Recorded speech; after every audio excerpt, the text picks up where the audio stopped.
ശരീരത്തിന്റെ ഓരോ രോമകൂപങ്ങൾക്കും വേദന അനുഭവിക്കുന്ന, ഓരോ ജോയിന്റുകളുടെയും ബന്ധം വിട്ടുപോകുന്ന ഭയാനകമായ വേദനയിലേക്ക് നീ എത്തിയപ്പോ കാല് വലിച്ചു കൂട്ടുകയാ, കൈകിട്ടടിക്കുകയാ, കണ്ണ് മിഴിക്കുക, നീ ആകെ അസ്വസ്ഥനാവുകയാണ്, തലച്ചോറ് പൊടിയുകയാണല്ലോ റബ്ബേ, ഹാർട്ട് തകരുകയാണല്ലോ റബ്ബേ, അറിയാതെ മലവും മൂത്രവും പോകുകയാണല്ലോ റബ്ബേ, എന്റെ എല്ലാ ജോയിന്റുകളും തമ്മിലുള്ള ബന്ധം വിട്ടുപോവുകയാണല്ലോ റബ്ബേ. ഇങ്ങനെ നീ താങ്ങാൻ പറ്റാത്ത വേദനയിലേക്ക് ചെന്ന് പെട്ടപ്പോൾ വൈദ്യശാസ്ത്രം പുറകോട്ട് പോയി. അവര് പറഞ്ഞു, ഇനി അറിയിക്കേണ്ടവരെ അറിയിച്ചോ. എല്ലാവരും പോയി, ഡോക്ടറും പോയി, നഴ്സും പോയി, എല്ലാവരും പോയി. എന്താ മാനുകളെ ഈ പിൻമാറ്റത്തിന്റെ പേര്?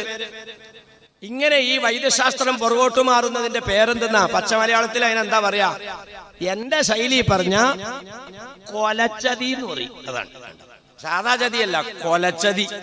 അതുവരെ സഹായിക്കാനും സംരക്ഷിക്കാനും ഒക്കെ ഇഷ്ടം പോലെ ആൾക്കാരുണ്ടായി. ഇവിടെ മാത്രം അപ്പൊ വേദന ഉണ്ടായിരുന്നുള്ളൂ. ശരീരം മൊത്തം വേദന അങ്ങ് വന്നപ്പോ എല്ലാവരും പുറകോട്ട്. വൈദ്യശാസ്ത്രം പുറകോട്ട് പോയ ഈ വേദനയുടെ പേരെന്തെന്നാ? ആ വേദനയ്ക്ക് നബി തങ്ങളിട്ട പേരാണ് യാ ഉമ്മത്തി ഇന്നലിൽ മൗതി ലസക്കറാത്ത്. മരണത്തിന് ഭയാനകമായ വേദനയുണ്ട് ഉമ്മത്തെ. അതിന് പറയുന്ന പേരാണ് സക്കറാത്ത്. വേദന മനസ്സിലായ? ഞങ്ങൾക്കാർക്കും സൂക്കേടൊന്നും ഇല്ലല്ലോ മാഷരെ, പിന്നെ എന്തിനാ ഞങ്ങൾക്ക് മരുന്നെന്നൊക്കെ ചോദിച്ചാൽ, നിങ്ങൾക്ക് വരാനിരിക്കുന്ന ഒരു വേദനയെ പറ്റിയിട്ടാണ് ഇപ്പൊ ഈ പറഞ്ഞത്. ഈ വേദന ആരെങ്കിലും ഒഴിവുണ്ടോ ഹബീബേ? കുല്ലു നഫ്സിൻ ദായിഖത്തുൽ മൗത്ത്. സർവ മനുഷ്യരും മരണത്തിന്റെ വേദന രുചിച്ചറിയാതെ നിവൃത്തിയില്ല. അൽ മൗത്ത് ബാബുൻ ലിന്നാസി ദാഖിലുഹു യാ ലൈത ശഅരിയ ബഅദൽ മൗതി മദ്ദാറു. മഹാനായ അബൂബക്കർ സിദ്ദീഖ് റളിയല്ലാഹു തആല എന്ന് പറയാ, പടച്ചവനെ, സർവ മനുഷ്യർക്കും കടന്നു പോകേണ്ട ഒരു വാതിലാണല്ലോ മരണം റബ്ബേ. മരണം ഒരു വാതിലാണ്, എല്ലാ മനുഷ്യർക്കും അതിൽ കടക്കേണ്ടതാണ്. പക്ഷേ ആ വാതിൽ കടക്കുന്നതിൽ എനിക്ക് പരിഭ്രമമില്ല, പേടിയില്ല.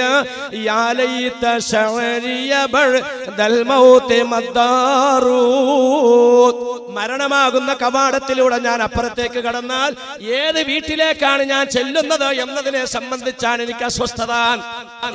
ഇതാരാ ഇത് പറയണേന്ന് ചിന്തിക്കണം കേട്ടോ. ഇതാരെ പറയണത് ചിന്തിക്കണം.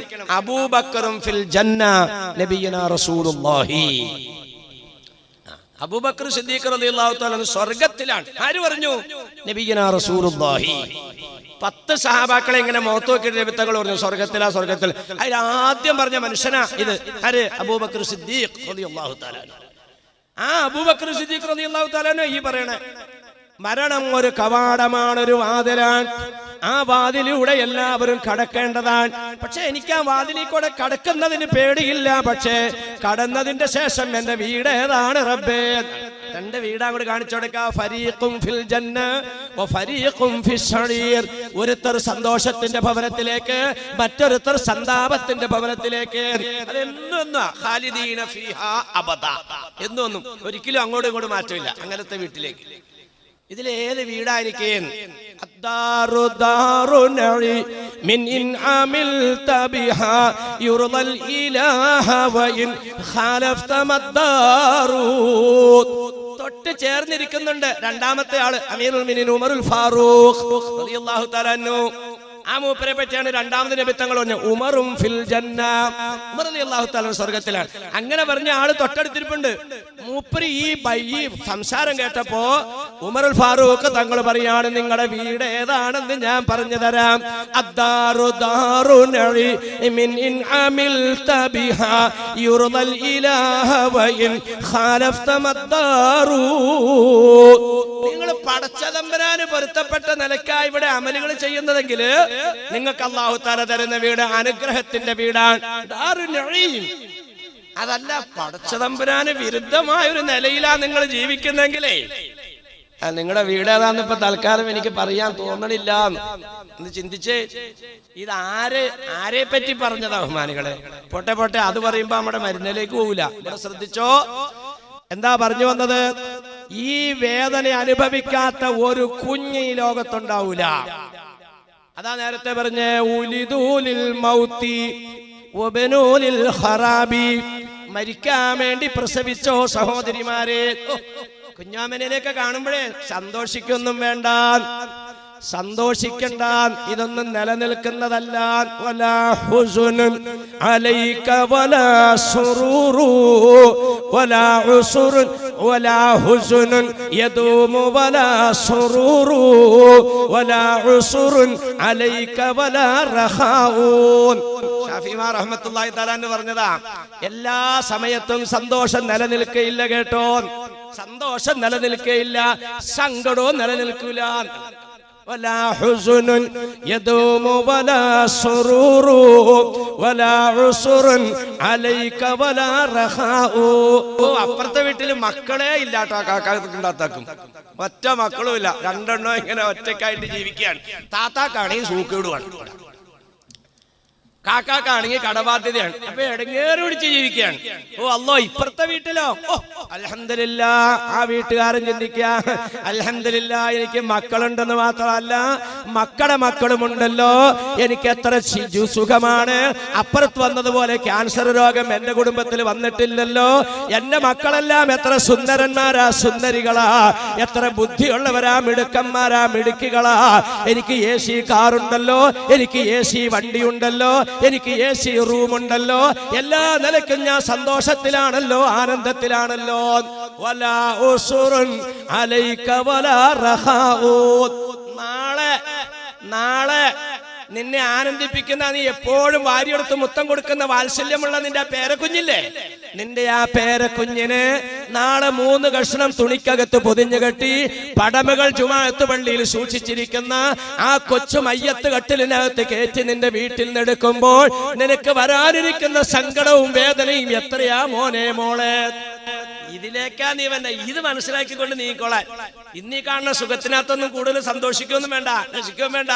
ഈ സന്തോഷമല്ല, സങ്കടമായിട്ട് അല്ലാഹു തആല എന്നാ സങ്കടപ്പെടുന്നവനെ, വേദനിക്കുന്നവനെ, വേദന നിലനിൽക്കുന്ന ഇന്നമഴൽ ഉസ്രി യുസ്റാ, ഇന്നമഴൽ ഉസ്രി യുസ്റാ.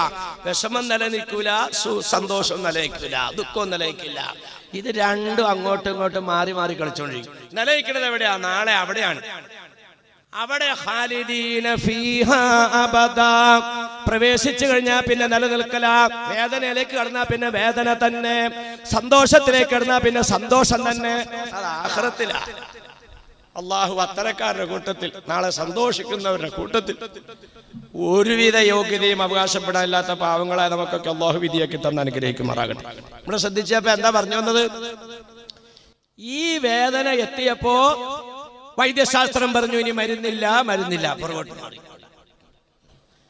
ഇയാൾ അനുഭവിക്കുന്ന വേദന ഏറ്റവും കടുകടുത്ത വേദനയാണ്. മനുഷ്യൻ അവന്റെ ജീവിതത്തിൽ അനുഭവിക്കുന്ന ഏറ്റവും ഭയാനകമായ വേദന, അതാണ് സക്രാത്തിന്റെ വേദന. ജീവിച്ചോണ്ടിരിക്കുമ്പോൾ അനുഭവിക്കുന്ന വേദന ഏതാണെന്നറിയോ? ഒരു മനുഷ്യൻ ജീവിച്ചോണ്ടിരിക്കുമ്പോൾ അനുഭവിക്കുന്ന ഏറ്റവും വലിയ വേദന അത് പ്രസവത്തിന്റെ വേദനയാണ്. അതായത് പ്രസവത്തിന്റെ വേദന പഠിപ്പിച്ചു കൊടുക്കും, മരണവേദനയോട് അടുത്ത വേദന എന്ന് പഠിപ്പിച്ചു കൊടുക്കണം. അതുകൊണ്ടാണ് എന്ന് പറഞ്ഞാൽ മരിക്കാൻ പോകുന്ന ഒരു മനുഷ്യൻ പ്രസവ വേദന കഴിഞ്ഞു കഴിഞ്ഞാൽ പിന്നെ അടുത്ത വേദനയാണ് മരണത്തിന്റെ വേദന. എന്ന് പറഞ്ഞാൽ മരിക്കാൻ പോകുന്ന ഒരു മനുഷ്യൻ ഏതെല്ലാം നിലയ്ക്ക് കാട്ടിക്കൂട്ടുവോ അതെല്ലാം പ്രസവിക്കാൻ പോകുന്ന പെണ്ണും കാട്ടിക്കൂട്ടും. അതാണ്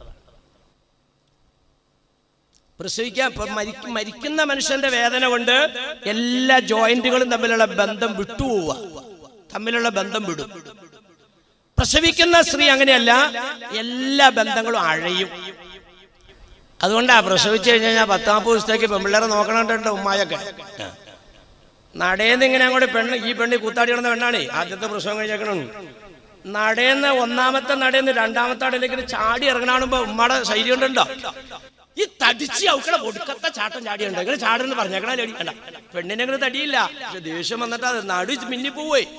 കാരണം എന്താ, ഇതെല്ലാ ജോയിന്റും അഴിഞ്ഞിരിക്കുക. അതാ പ്രസവത്തിൽ സംഭവിച്ചേക്കുന്നതാ. അപ്പൊ ആ വേദനയാണ് ജീവിച്ചോണ്ടിരിക്കുമ്പോൾ അനുഭവിക്കുന്ന ഏറ്റവും വലിയ വേദന. ജീവിതത്തിൽ അനുഭവിക്കുന്ന ഏറ്റവും വലിയതാണ് മരണത്തിന്റെ വേദന. അപ്പൊ മരിക്കാൻ പോണ ആൾ എന്തെല്ലാം കാട്ടിക്കൂട്ടും, അതെല്ലാം പ്രസവിക്കുന്ന പെണ്ണും കാട്ടിക്കൂട്ടും. കാല് കാലിനോട് കൂട്ടി പിരിക്കുമെന്ന്. പ്രസവിക്കുമ്പോൾ മരിക്കാൻ പോണയാള്.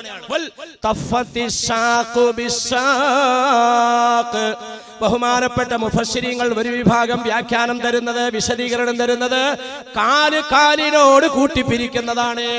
ഇത് തന്നെ അവിടെയും ലേബർ റൂം അമ്മ കണ്ടിട്ടൊന്നുമില്ല, പക്ഷെ പറഞ്ഞിട്ടുണ്ട് 2 കാലും ആ ടേബിളിന്റെ 2 ഭാഗത്തേക്ക് ഇങ്ങനെ തുണിയുടെ കയറിട്ടിട്ട് കൂട്ടി അങ്ങോട്ട് കെട്ടുമെന്ന്. എന്തിനാ?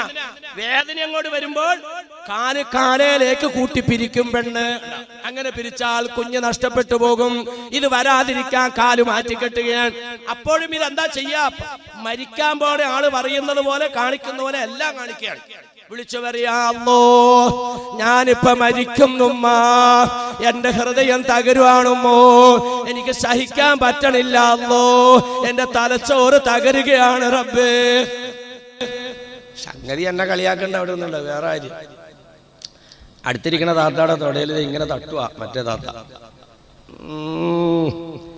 സ്റ്റേജ് മേക്കും കിട്ടിയപ്പോ കേറി ഇന്ന് തട്ടുകേട്ട് അയാളായിട്ട് പറ്റേക്കണ കാര്യമാണ്. എന്നെ കൊണ്ട് പറ്റൂല. ആ അവസ്ഥയിലേക്കല്ലേ അല്ല ആക്കിയിട്ടില്ല പൊന്നുപോലെ. പിന്നെ നീ എങ്ങനെയാണ് മൈലാരെ ഞങ്ങളുടെ ഈ പ്രസവം അറിഞ്ഞത്? അത് അവിടെയാണ് കളി. ഉണ്ടാ, അവിടെയാണ് കാര്യം കിടക്കുന്നത്. യാ ലൈതനി മിത്തു ഖബ്ല ഹാദാ വകുന്തു നസിയം മൻസിയാ. അവിടെയാണ് കാര്യം. ബാബാ മുസ്ലിയാരെ, നിങ്ങൾ പ്രസവിച്ചിട്ടില്ലെങ്കിൽ പിന്നെ എങ്ങനെയാ ഞങ്ങളുടെ പ്രസവ വേദന അറിഞ്ഞത്? എന്റെ മാതാപിതാക്കൾ അതെനിക്ക് പഠിപ്പിച്ചു തന്നു. മദ്രസയിലേക്ക് എന്റെ ഉപ്പ എന്നെ പറഞ്ഞയച്ചു. എന്റെ ഉമ്മ അതിന് പ്രോത്സാഹനം കൊടുത്തു. അങ്ങനെ മദ്രസ ചെന്നപ്പോ എന്റെ ഉസ്താദ് എന്നെ പഠിപ്പിച്ചു, മോനെ, നിന്റെ ഉമ്മ പ്രസവിച്ചതായ വേദനയുടെ ദുരിതം, അതിന്റെ വിഷമം, അതിന്റെ കാഠിന്യം എത്രയാണെന്നറിയുമോ? അത് പടച്ചതമ്പുരാൻ നിനക്ക് വരച്ച് കാണിച്ചു തരുന്നുണ്ട്. ഒരു പെൺകുട്ടി പ്രസവത്തിലേക്ക് അടുത്തപ്പോൾ അല്ലാഹു തആല അവളോട് പറഞ്ഞു, ഈ കുന്നിന്റെ മുകളിലേക്ക് നടന്നു കയറി പെണ്ണേ. ബഹുമാനപ്പെട്ട സയ്യിദത്തുനാ ബീവി മറിയം റളിയല്ലാഹു തആല അന്നയാണ് ആ പെണ്ണ്. ആ ചരിത്രം അല്ലാഹു തആല ഖുർആനിലൂടെ വരച്ചു കാണിക്കുന്നുണ്ട്. മോളിലേക്ക് കയറി. ഇന്നും അങ്ങനെ തന്നെയാ. പ്രസവിക്കുന്ന റൂമൊന്നും ഹോസ്പിറ്റലിന്റെ ഗ്രൗണ്ട് ഫ്ലോറിലില്ല, മുകളില. അതിങ്ങനെ നടത്തിക്കൊണ്ടു. അത് ആ പാരമ്പര്യമാണ്. മുകളിലേക്ക് നടന്നു കയറ്. അക്കാണുന്ന ഈന്തപ്പനയില് മുതുക് ചാരിയിരിക്ക്. എന്നിട്ട് നിന്റെ മുതുക് കൊണ്ടായി ഈന്തപ്പനയിലൊന്ന് അനക്ക്. ഉണ്ടാ, പ്രസവിക്കണീ സ്വന്താ പ്രസവിക്കേണ്ടതെന്നാ. ഒന്ന് അനക്കിയപ്പോൾ നിന്റെ മടിയിലേക്ക് വീണ ഈന്തപ്പഴം എടുത്ത് നീ തിന്ന്. അരികിൽ കൂടി ഒരുങ്ങുന്ന അരുവിയിൽ നിന്ന് നീ കുടിക്ക്. അപ്പൊ ട്രിപ്പ് കൊടുത്തു, ഇഞ്ചക്ഷൻ കൊടുത്തു, ഗുളിക കൊടുത്തു. പ്രസവ വേദന കൂടി. ഈ ഈന്തപ്പഴം നിന്ന് വെള്ളം അങ്ങ് കുടിച്ചപ്പോ പ്രസവ വേദന കൂടി. ഖുർആൻ പറയാൻ, അകത്ത് നിന്ന് ഈസാ നബി എന്ന് പറയുന്ന പൊന്നോമന മോൻ പുറത്തേക്കും കൂടെ തള്ളി തള്ളി പോന്നപ്പോൾ ഈ പെണ്ണ് വിളിച്ചു പറയുകയാണ്, യാ ലൈതനി മിത്തു ഖബ്ല ഹാദാ വകുന്തു നസിയം മൻസിയാ. എന്റെ ഉദരത്തിൽ നിന്ന് കുഞ്ഞു പുറത്തേക്ക് വരുന്നതിന് മുമ്പ് ഞാനങ്ങ് മരിച്ചു പോയായിരുന്നു നിങ്ങൾ റബ്ബേ. ലോകത്താരും ശ്രദ്ധിക്കപ്പെടാത്ത ഒരു വസ്തുവായി ഞാൻ മാറിപ്പോയെങ്കിൽ റബ്ബേ. ഇതാണ് പ്രസവത്തിന്റെ വേണ്ട. ഞാനങ്ങ് മരിച്ചു പോയായിരുന്നു നിങ്ങൾ റബ്ബേ. ലോകത്താരും ശ്രദ്ധിക്കപ്പെടാത്ത ഒരു വസ്തുവായി പോയെങ്കിൽ തമ്പുരാനെ. ഇതെന്റെ ഉമ്മ അനുഭവിച്ചതാണെന്ന് ബാബാ മുസ്ലിയാരുടെ മാതാപിതാക്കൾ മുഖേന ഉസ്താദ് പഠിപ്പിച്ചു തന്നു. അതുകൊണ്ട് ബാബാ മുസ്ലിയാർ ഉമ്മാനെ തല്ലാൻ നിൽക്കണില്ല. അതുകൊണ്ട് ബാബാ മുസ്ലിയാർ വാപ്പാനെ തെരുവറിയാൻ നിൽക്കണില്ല. അവര് ദുരിതങ്ങളും വേദനകളും അനുഭവിച്ചവരാണ്. എന്തേ ഉപദ്രവിക്കണത്? മീശ വന്നാ പിന്നെ പുള്ളേനെ പേടിയല്ലേ താത്താക്കല്ലേ? എന്തേ? നീ ആരാന്ന് നിന്റെ മോനെ പഠിപ്പിച്ചിട്ടില്ല. നീ ആരാണെന്ന് നിന്റെ മോളെ പഠിപ്പിച്ചിട്ടില്ല. ഇതൊരു വലിയ വിഷയത്തിലേക്ക് ഞാൻ വന്ന് മുട്ടിയേക്കണേ. വലിയ വിഷയത്തിലേക്ക് വന്ന് മുട്ടിയേക്കണേ. ഉമ്മ അനുഭവിച്ച വേദന, ദുരിതം. നിങ്ങൾ ഈ ചരിത്രം എടുത്ത് പരിശോധിച്ച് നോക്കട്ടോ. വാപ്പാടെയും ഉമ്മാടെയും കടമകൾ പഠിപ്പിക്കുന്ന ചരിത്രങ്ങൾ എടുത്ത് പരിശോധിച്ചാൽ 90 സംഭവങ്ങളും ഉമ്മാനെ സംബന്ധിച്ചായിരിക്കും. 10 വാപ്പാനെ സംബന്ധിച്ചോലെ. വാപ്പ മോശം എന്നല്ലേ പറഞ്ഞതിന്റെ അർത്ഥം? നിന്റെ ഉയർച്ചയുടെ കാരണക്കാരൻ നിന്റെ ഉപ്പയാണ്. നിന്റെ വളർച്ചയുടെ കാരണക്കാരൻ നിന്റെ ഉപ്പയാണ്. നിന്റെ ഈ പുരോഗതിയുടെ എല്ലാറ്റിന്റെ കാരണക്കാരൻ നിന്റെ പിതാവാണ്. ക്ഷീണിച്ചിട്ടും അവശതയായിട്ടും ബുദ്ധിമുട്ടിയിട്ടും ക്ഷീണമായിട്ടും ഞാനിനി ജോലി ചെയ്യുന്നില്ല, ഇനി എനിക്ക് പണിയെടുക്കാൻ തയ്യാറല്ല എന്ന് നിന്റെ ഉപ്പ പറഞ്ഞിട്ടില്ല. എന്റെ ഉപ്പ അപ്പോഴും തീ പൊള്ളുന്ന വെയിലത്ത് നിന്ന് പട്ടിണിയായിട്ട് നിന്ന് ഉപ്പാക്ക് കള്ളും കഞ്ചാവും കുടിച്ച് സുഖിക്കാനുള്ള അവസരമുണ്ടായിട്ട് ഒരു കട്ടൻ ചായ പോലും കുടിക്കാതെ കിട്ടിയ സമ്പാദ്യമെല്ലാം എക്കടയിൽ തിരികെ വെച്ചുകൊണ്ടിട്ട് എന്റെ പൊന്നുമോൾ എന്ന് പറഞ്ഞ് നിനക്ക് വേണ്ടി വിയർപ്പ് രക്തം വിയർപ്പാക്കി മാറ്റി നിന്റെ ഉപ്പയാണ്. ഉപ്പ മോശന്നല്ലേ പറഞ്ഞത്, പക്ഷേ 3 സ്ഥാനങ്ങൾ നബി തങ്ങൾ കൂടുതൽ അപ്പുറത്തേക്ക് വെച്ചു. എന്റെ ഉപ്പാക്കാണോ ഉമ്മാക്കാണോ ഗുണം ചെയ്യേണ്ട നബിയെ? ഉമ്മുക്കാ നബിയനാ റസൂലുള്ളാഹി. ചോദ്യം ആവർത്തിച്ചു, എന്റെ ഉപ്പാക്കാണോ ഉമ്മാക്കാണോ നബിയെ ഗുണം ചെയ്യേണ്ടത്? മറുപടി വീണ്ടും പഴയത് തന്നെ, ഉമ്മുക്കാ നിന്റെ മാതാവിന്. വീണ്ടും ചോദ്യം ആവർത്തിച്ചു, വീണ്ടും 3ാമത് ഉമ്മുക്കാ നിന്റെ മാതാവിന്. 4ാമത്തെ ചോദ്യത്തിൽ പറഞ്ഞു നിന്റെ ഉപ്പാക്ക്. എന്താ 3 പ്രാവശ്യം ഇവിടെ പദവി കൂട്ടാൻ കാരണം? 3 ദുരിതങ്ങൾ അനുഭവിച്ചത് ഉപ്പയല്ല ഉമ്മയാണ്. ആ 3 ദുരിതങ്ങൾ ഏതൊക്കെയാ? ഹമലതുഹു വഹനൻ അലാ വഹനിൻ, 10 മാസം നിന്നെ ചുമന്നോണ്ട് നടന്നത് ക്ലേശം സഹിച്ചുകൊണ്ടിട്ടാണ്. 1ാമത്തെ ദുരിതം അതാ, 10 മാസം. എന്താ ഇടങ്ങേറാഹുമാനുകളെ. അയലക്കത്ത് കല്യാണമുണ്ട്, 10 വീഡിയോ ഒരുമിച്ച് പിടിച്ചോണ്ടിരിക്കുക. എൻ്റെ പൊന്നുമോനെ ഞാനും കൂടെ പോയിട്ട് പറ്റട്ടോ, എല്ലാ വീഡിയോയിലും നീ ഇങ്ങനെ അകത്ത് കിടന്നു കഴിഞ്ഞാൽ ഇങ്ങനെ ഉന്തി നിൽക്കുന്നത് വലിയ മെനകേടാ. അപ്പോൾ അതുകൊണ്ട് നീ തൽക്കാലം ഈ ചെരുവത്തിനകത്ത് എടുക്കുക, ഞാൻ ഇച്ചിരി വെള്ളവും കൂടെ ഒഴിച്ചു തരാൻ, എന്നിട്ട് വരുമ്പോൾ തിരിച്ചാനെടുത്ത് എന്നെ മിണിക്കോളാന്ന് പറഞ്ഞാൽ ഇത് കിടക്കുവോ? 10 വീഡിയോയ്ക്കകത്ത് എന്താ ഇങ്ങനെ ഉണ്ട്? ഇത് ശരിയല്ലേ? ഇത് എൻ്റെ സുഹൃത്തുക്കളെ, ഒന്ന് ചെരിഞ്ഞ് കിടക്കണമെന്ന് പറഞ്ഞാൽ ചെരിഞ്ഞ് കിടക്കാൻ പറ്റുമോ? ഒന്ന് കവുന്ന് കിടക്കാൻ പറ്റുമോ? ഒന്ന് മര്യാദയ്ക്ക് വേണ്ടതുപോലെ ശരീരത്തിനെ ഒന്ന് കൈകാര്യം ചെയ്യാൻ പറ്റുമോ? ഇതിന്റെ തുടക്കം അങ്ങ് വന്നു എന്നതോടുകൂടി, എന്ന് പറഞ്ഞാൽ ഗർഭത്തിന്റെ തുടക്കമായി എന്നുള്ള സിഗ്നൽ കിട്ടിയതോടുകൂടി കഞ്ഞി കുടിക്കാൻ പാടില്ല, വെള്ളം കുടിക്കാൻ പാടില്ല, ചായ കുടിക്കാൻ പാടില്ല, എല്ലാം ഛർദിക്കൽ തന്നെ. ഛർദിച്ച് തൊണ്ട പൊട്ടി ചോര പുറത്തേക്ക്. ഇതൊക്കെ അനുഭവിച്ചല്ലേ? അതാ ക്ലേശത്തിന്റെ മേൽ ക്ലേശം സഹിച്ചുകൊണ്ടാ നിന്നെ ഗർഭം ചുമന്നത്. 1. 2ാമത്തേത് താങ്ങാൻ പറ്റാത്ത വേദന സഹിച്ചുകൊണ്ടാ നിന്നെ പ്രസവിച്ചത്. ഇതാണിത് പറഞ്ഞത്. ഞാനങ്ങ് മരിച്ചുപോയായിരുന്നു റബ്ബേന്ന് ചിന്തിക്കുന്ന നിലയിലുള്ള വേദന സഹിച്ചാണ് നിന്റെ മാതാവ് പ്രസവിച്ചത്. അല്ല ഈ ചാത്തിമേരിപ്പാടത്ത് എൻ്റെ ബഹുമാനികളെ മാങ്ങ കുലിക്ക് പറിക്കണ അരി പറിച്ചതാണോ ഇരിക്കണ മക്കളൊക്കെ? അതെയോ? ഈ ഇരിക്കണതൊക്കെ പെറ്റ മക്കളാ. അല്ലാണ്ട് ഇവിടെ വാപ്പ ഇങ്ങനെ കസേര ചാരിക്കിടക്കോട്ടോ. അപ്പൊ ഉമ്മ ഇങ്ങനെ മുമ്പിൽ അപ്പുറത്തുള്ള കസേരയിൽ കുത്തിയിരിക്കുകയാണ്. അങ്ങനെ ഇനി ഇരിക്കണതിൻ്റെ ഇടയിൽ ഉമ്മ ചോദിച്ചു, അപ്പോളേ നമുക്കൊരു മോനുണ്ടാവണ്ടേ? നമ്മളിപ്പോ കല്യാണം കഴിഞ്ഞിട്ട് ഇപ്പൊ 2 മാസമായില്ലേ? നമുക്കൊരു മോനുണ്ടാവണ്ടേ? പിന്നെ നമുക്കൊരു ആങ്കച്ചുണ്ടാവണോടി. അപ്പൊ വാപ്പ എന്ത് ചെയ്തു? ഇങ്ങനെ ഒരു വലിയ മോളിലേക്ക്. അപ്പൊ ഉമ്മ കിടക്കണു സൈതാലി, ഒറ്റ തുപ്പൽ ഉമ്മ. അപ്പൊ സൈതാലി ഇങ്ങനെ ഉണ്ടായ സൈതാലിയാണോ ഇരിക്കണ മീശക്കാരൊക്കെ? അതെയോ? ഇങ്ങനെ ഉണ്ടായ സഫിയായാണോ ഇരിക്കണ സുന്ദരികളൊക്കെ? അതെയാ? ഇതെല്ലാം ഇതുപോലെ ഉണ്ടായത്. അല്ലാഹുവേ, ഞാൻ ഇതെങ്ങാൻ കയറി പിടിച്ചാൽ എൻ്റെ ബഹുമാനികളെ മരുന്നും കൊണ്ട് എനിക്ക് തിരിച്ചുകൊണ്ടിരും. ഇത് ചെറിയ വിഷയമല്ല, ഇത് വലിയ വിഷയമാണ്. 2ാമത്തെ ദുരിതം ഇത്. 3ാമത്തേത് 2 കൊല്ലക്കാലം നിന്നെ പാലൂട്ടിയത് നിന്റെ ഉമ്മയാണ്. 2 കൊല്ലം കഴിഞ്ഞ പിള്ളേർ ഓടിപ്പാഞ്ഞാടുന്ന് വർത്താനം പറയുമ്പോ പിന്നെ നോക്കാനൊക്കെ ഇഷ്ടം പോലെ ആളുണ്ട്. ഇത് ഈ മലന്നിടന്ന് മടിയിലും പാത്രത്തിലും കഞ്ഞിയിലേക്കൊക്കെ തൂറും മുള്ളും ചെയ്യുമ്പോ അതിനെ നോക്കാനാ ബുദ്ധിമുട്ട്. അതിനെന്തെന്നാ ആവശ്യമില്ലാതെ ഇപ്പൊ ഈ 2 കൊല്ലം മോളെ കൂട്ടിയെന്ന് പറഞ്ഞാൽ ഇത്ര വലിയ വിഷമം. അതിനകത്ത് വലിയ കാര്യമായിട്ടൊന്നും ഞങ്ങൾക്ക് തോന്നുള്ളൂ കേട്ടോ. ഇല്ല. പിന്നെ ഏതിനാ ഇപ്പൊ നിനക്ക് കാര്യമായിട്ട് തോന്നണേ? ഈ ഗർഭം ചോന്നുണ്ടെടുത്ത് ഇടങ്ങേറാ. പ്രസവിച്ചതും അങ്ങനെ തന്നെ ഇടങ്ങേറി പിടിച്ച കേസാണ്. ഈ മുല കൊടുക്കണതിന് ഇപ്പൊ ഇത്ര വലിയ വിഷമമൊന്നുമില്ല. അതിന് വിഷമമൊന്നുമില്ല. നിന്നെ ഏൽപ്പിക്കണം, അപ്പൊ കാണാളി. അല്ല, എന്നെ ഏൽപ്പിക്കണമെന്നും എൻ്റെ പൊന്നുമാവില്ലേ, എനിക്കിപ്പോ അതിനുള്ള സംവിധാനം ഇല്ലല്ലോ. നിനക്ക് അതിനുള്ള സംവിധാനം വേണ്ട. നീ ഇപ്പൊ പറഞ്ഞാരി അത് വായിലേക്ക് വെച്ചു കൊടുത്താൽ കൊച്ചു ചപ്പിക്കുളാക്ക് ശരി തന്നെ. നിനക്ക് അതിനുള്ള സംവിധാനം ഇല്ല എന്നുള്ളത് ശരിയല്ലേ? പക്ഷെ ഇത് ഈ കാലഘട്ടത്തില് നിന്നെ ആ കൊച്ചിനൊന്ന് ഏൽപ്പിക്കണം. അപ്പൊ അറിയാം അതിന്റെ വിഷമം. ഇപ്പൊ ഉദാഹരണത്തിന് ഭാവിനാരെ ഏൽപ്പിക്കുക, നമ്മുടെ പെണ്ണുമ്പോൾ ഈ കൊച്ചിനെ ഒന്ന് നോക്കിക്കേ, ഞാൻ ഒന്ന് കുളിച്ചോണ്ട് വരട്ടെ, മുല കുടിക്കണ വെച്ചാട്ടോ. വാ മോനെ വാ. ശരിയായത് ഇങ്ങനെ എടുത്തിട്ട് ഇങ്ങനെ ചേർത്തങ്ങ് പിടിക്കും. അപ്പൊ കൊച്ചു പൊളയും. മോനെ മോന്റെ വാപ്പിച്ച് അള്ളാ കണ്ടിരിക്കുക വാപ്പിച്ചെടുത്തേക്കുമല്ലേ ഇങ്ങനെയായിട്ട് കാണിക്കൂട്ടോ. അപ്പൊ കൊച്ചിന് പൊളച്ചല് കൂടുതലാ. മോനെ ഉമ്മ കുളിക്കാൻ പോയാക്കോ മോനെ കരക്കാര് കാക്കായല്ല നിന്നെ എടുത്തേക്കണേ, എന്റെ വാപ്പിച്ച എടുത്തേക്കണേ എന്നുള്ള വിളിക്കല്ലേ രാരോ ഇങ്ങനെ ഇട്ട് കാണിക്കും. അപ്പൊ കൊച്ചിന് ഇടങ്ങേറ് കൂടുക. ഈ ഇടങ്ങേറ് എന്താണെന്നറിയോ? അവലൊരു ഷർട്ട് ഇട്ടില്ല ബനിയൻ ഇട്ടില്ല, ഈ രോമം പുള്ളിയുടെ മേത്തേക്ക് കൊണ്ടിട്ട് സൂയി കൊള്ളണായിട്ട് പുള്ളിക്ക്, അതാണ് ഇടങ്ങേറ്. അപ്പൊ ഇങ്ങനെ ഇട്ട് കാണിക്കുമ്പോഴോ കൊച്ചിന് അലർജി അസ്വസ്ഥത കൂടുക. അങ്ങനെ കൊച്ച് വീണ്ടും വീണ്ടും എന്നുള്ള വിളിക്കുമ്പോൾ അവലൊരു ഇങ്ങനെ ഇട്ട് കാണിക്കും വിളിക്കല്ലേ. അപ്പൊ രാരോ നുളോളിക്കില്ലാറക്കാൻ മലയാളത്തിലല്ലേ പറയാം. നുളോളിക്കുന്ന ശൈലി മാറി തുടങ്ങി കേട്ടോ. ഇച്ചിരി ഇല്ലാത്ത വച്ചാ ഇത്ര നേരം മോനെ കുഞ്ഞാന്നാ പറഞ്ഞ നുളോളിക്കല്ലടാ പിള്ളേ, നീ നുളോളിക്കല്ലടാ രാരോ ഇടം തിരിച്ചും നുളോളിക്കില്ലെന്നല്ലേ പറഞ്ഞോട്.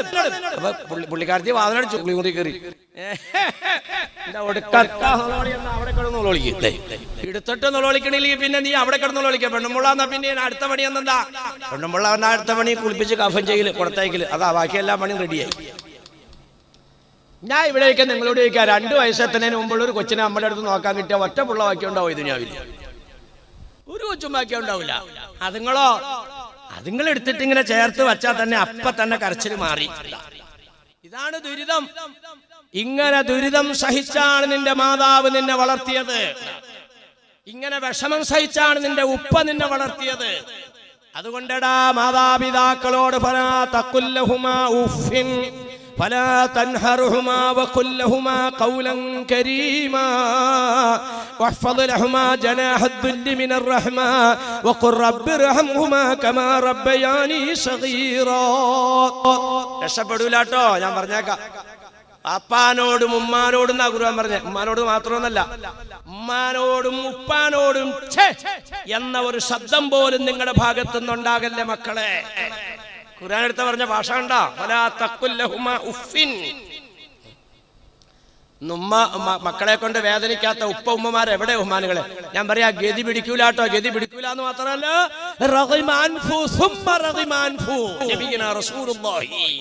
വപ്പാനെ ഉമ്മാനെ വെറുപ്പിക്കുന്ന മക്കളെ നിങ്ങളെ അല്ലാഹു സുബ്ഹാനഹു വ തആല പാഠം പഠിപ്പിക്കും. നിങ്ങളെ നാണം കെടുത്തും.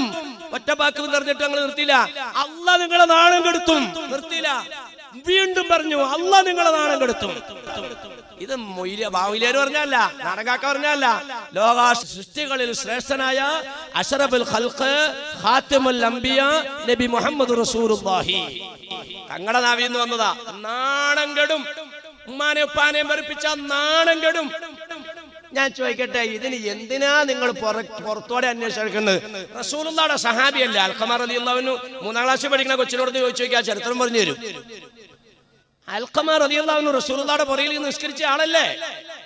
സഹാബികളെ പറ്റി നബി തങ്ങൾ എന്താ പറഞ്ഞ? സഹാബി കന്നജൂം, എന്റെ സഹാബാക്കൾ നക്ഷത്രങ്ങളെ പോലെയാണ്.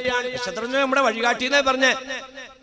ഇങ്ങനെയുള്ള നബിത്തങ്ങളെ വിശ്വസിച്ച് തങ്ങളോടൊപ്പം ജീവിച്ച് തങ്ങളുടെ പിന്നിൽ നിസ്കരിച്ച മഹാനല്ലേ അൽഖമ റളിയല്ലാഹു അൻഹു. നാണം കെട്ടില്ലേ? നാണം കെട്ടില്ലേ? ഖിയാമത്ത് നാൾ വരെയുള്ള മനുഷ്യര് അൽഖമ റളിയല്ലാഹു അൻഹുവിനെ സംബന്ധിച്ച് നാണം കെട്ട് സംസാരിക്കുകയല്ലേ? കറക്റ്റ് അല്ലേ ബഹുമാനികളെ? ബിലാൽ റളിയല്ലാഹു തആല അൻഹുവിനെയും സംഘത്തിനെ നബിത്തങ്ങൾ പറഞ്ഞയച്ചത് അൽഖമ റളിയല്ലാഹു അൻഹുവിന്റെ അടുത്തേക്ക് ചെന്ന് നോക്ക്. വീടിന്റെ പടിക്ക ചെല്ലുമ്പോ കേൾക്കാം കറ കറ കറ എന്നുള്ള സൗണ്ട്. അകത്തേക്ക് ശ്വാസം വലിക്കുന്നുണ്ട്, കയറുന്നില്ല. ശ്വാസകോശത്തിന് കുഴപ്പമില്ല, മൂക്കിന്റെ ദ്വാരത്തിനും കുഴപ്പമില്ല. അകത്തേക്ക് ശ്വാസം കയറാതെ വന്നപ്പോൾ ഒരു സൗണ്ട് കേൾക്കുകയാണ്, ഖറ ഖറ ഖറ. പുറത്തേക്ക് ശ്വാസം വിടുന്നുണ്ട്, പുറത്തേക്ക് അത് പോകുന്നില്ല. അതിന്റെ പേരിൽ ഒരു ശബ്ദം കേൾക്കുകയാണ്, ഖറ ഖറ ഖറ. പശ്ചാത്താപത്തിന്റെ കവാടം അടയ്ക്കപ്പെടുന്ന സമയമാണ് ഈ ശബ്ദം കേട്ടാൽ. ബിലാൽ റളിയല്ലാഹു തആല അൻഹു ചെന്നിട്ട് ലാ ഇലാഹ ഇല്ലല്ലാഹ്. അൽഖമയുടെ ഭാഗത്ത് ഒരു പ്രതികരണവുമില്ല. റസൂലുള്ളാഹിന്റെ ഹദ്റത്തിലേക്ക് തിരിച്ചോടി വന്നിട്ട് പറഞ്ഞു, പൊന്നാര നബിയേ, അൽഖമയുടെ ഭാഗത്ത് നിന്ന് തൗഹീദ് പറഞ്ഞിട്ട് ഒരു പ്രതികരണമില്ല റസൂലുള്ളാഹ്. സല്ലല്ലാഹു അലൈഹി വസല്ലം തങ്ങൾ അൽഖമയെ എപ്പോഴെങ്കിലും നിസ്കരിച്ചാണ്ടിരുന്നോ എന്ന് ചോദിച്ചിട്ടില്ല. അൽഖമ നമ്മോടൊപ്പം യുദ്ധത്തിന് പങ്കെടുക്കാതിരുന്നോ എന്ന് ചോദിച്ചില്ല. അൽഖമ എപ്പോഴെങ്കിലും നമ്മളോടൊപ്പം ഉംറയിൽ പങ്കെടുക്കാതിരുന്നോ ചോദിച്ചില്ല. നബി സല്ലല്ലാഹു അലൈഹി വസല്ലം തങ്ങൾ എടുത്തപാട് ചോദിച്ചു, അൽഖമയുടെ വാപ്പായ ഉമ്മാവ് ജീവിച്ചിരിക്കുന്നുണ്ടോ? സഹാബത്ത് ഓടി അന്വേഷിച്ചു. വൃദ്ധയായ ഉമ്മയുണ്ടെന്ന് കണ്ടെത്തി. പീഡികത്തിന്റെ കിടക്കുന്നുണ്ട്. റസൂലുള്ളാഹിന്റെ ഹദറത്തിൽ വന്നിട്ട് പറഞ്ഞു, പൊന്നാര നബിയേ, അൽഖമയ്ക്ക് ഉമ്മയുണ്ട് റസൂലുള്ളാഹ്, വാർദ്ധക്യം എത്തിയതാണ്, ഇന്ന പീഡികത്തിന്റെ കിടക്കുന്നത് റസൂലേ. നിങ്ങൾ അവിടെ ചെന്നിട്ട് ആ ഉമ്മാനോട് നടക്കാൻ പറ്റുമെങ്കിൽ ഒന്നിങ്ങ് വരാൻ പറ, കഴിയില്ലെങ്കിൽ ഞാൻ അങ്ങോട്ട് വരാമെന്ന് പറ. ഇതിനകത്തൊക്കെ നമുക്ക് പാഠമുണ്ട്. കഴിയുക ഉമ്മാനോട് ഇങ്ങോട്ട് വരാൻ പറ. കഴിയില്ലേ, എന്നാ ഞാൻ അങ്ങോട്ട് വരാം.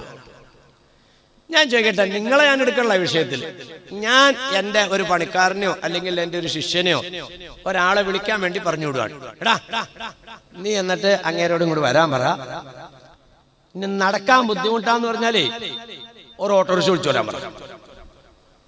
ഞാൻ ചോദിക്കട്ടെ, ഞാൻ അങ്ങോട്ട് ചെല്ലാന്ന് പറയോ? ബഹുമാനികളെ, മഹാനായ അഷ്റഫുൽ ഖൽഖ് വിനയത്തിന്റെ പ്രതീകമല്ലേ? അഹങ്കാരം തൊട്ട് തീണ്ടാത്ത മഹാനല്ലേ? റസൂലുള്ള പറയാണ്, നടക്കാൻ കഴിയില്ലെങ്കിൽ ഞാൻ അങ്ങോട്ട് വരാം. അവിടെ ചെന്നു. സഹാബത്തിന്റെ സംഘം ചെന്നിട്ട് പറഞ്ഞു, ഉമ്മ നിങ്ങളെ റസൂലുള്ള അന്വേഷിക്കുന്നുണ്ട്, നടക്കാൻ പറ്റുമെങ്കിൽ അങ്ങോട്ട് ചെല്ല്, നിവൃത്തിയില്ലെങ്കിൽ നബി ഇങ്ങോട്ട്. അല്ലോ, എന്നെ കാണാൻ ഇങ്ങോട്ട് വരികയോ? ഞാൻ അങ്ങോട്ട് വരാം മക്കളെ.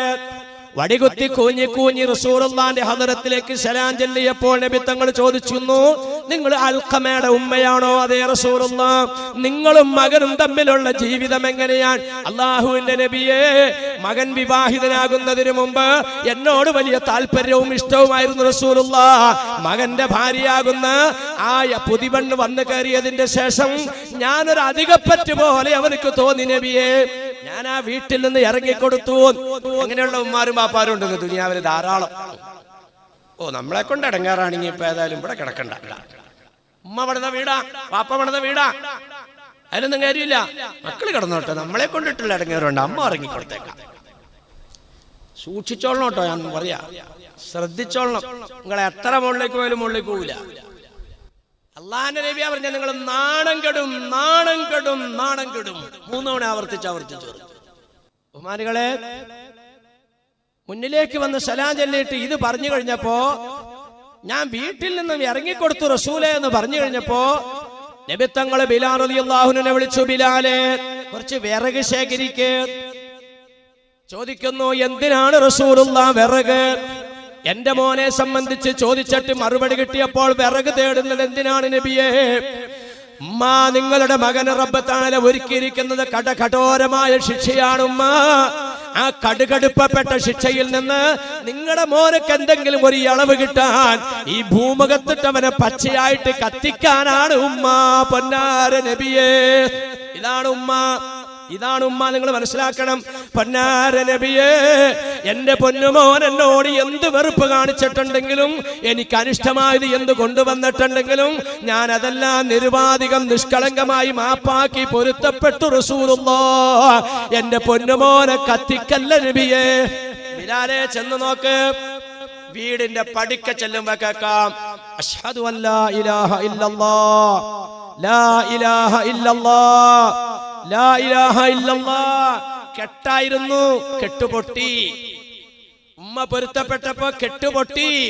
ലാ ഇലാഹ ഇല്ലല്ലാഹ് പറഞ്ഞു മരിച്ചെങ്കിൽ നമ്മളെല്ലാം പറയുന്നു സയ്യിദന അൽഖമ റളിയല്ലാഹു അൻഹു, റളിയല്ലാഹു അൻഹു പറയുന്നുവെങ്കിലും അൽഖമ ലോകത്തിന്റെ മുന്നിൽ നാണം കെട്ടില്ലേ സഹോദര, നാണം കെട്ടില്ലേ സഹോദരി.